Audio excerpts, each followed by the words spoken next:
So after the adjustment process has all happened and we've gone over what to expect and additional things to do in the office and at home, typically as chiropractors we also like to make recommendations just for additional things that can kind of help the whole healing process. So for certain patients we might discuss supplements or nutrition, and as I mentioned before, that's unique into each and every individual. So for some people it might be that they need to get a multi to help with muscle tone. Some people might need additional things to help with certain other processes. But typically beyond that, for everybody, they can always use some kind of a stretching or exercise or some kind of protocol like that.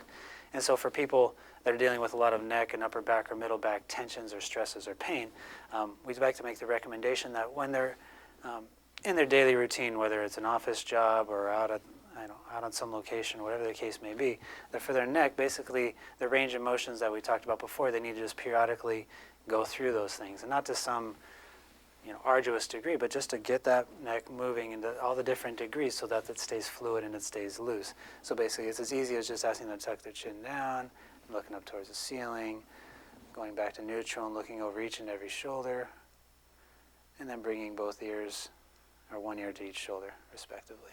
And it's as simple as that. And then just periodically throughout the day, it takes no more than a couple seconds here and there, and that's just a basic range of motion exercise that they can do. Additionally, for a lot of my patients, I recommend having some kind of a stretch towel, and it's just a regular towel that I guess has some kind of elastic fibers in it and allows it to stretch.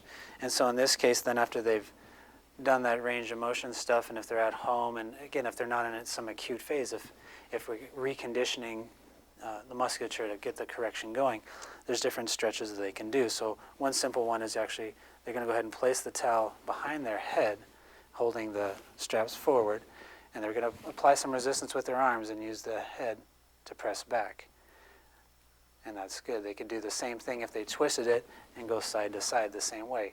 It's just resistive stretching also increases the health and the resistance there on the tendons and the muscles to make them stronger. For the upper back, a great one actually, if he holds it up here for his shoulders, and then what he's going to do is actually press his shoulders up, press his arms up, squeezing out as well. And he holds each of those for about 8 to 10 seconds. And then he's just going to go ahead and relax and bring it down. And then that way he's going to feel, afterwards, he's going to feel some relaxation from a good stretch throughout the upper back as well. So, and again, there's varying degrees and types of all these different kinds of stretches, but just as an example, just show some people that stretch towels do a great job.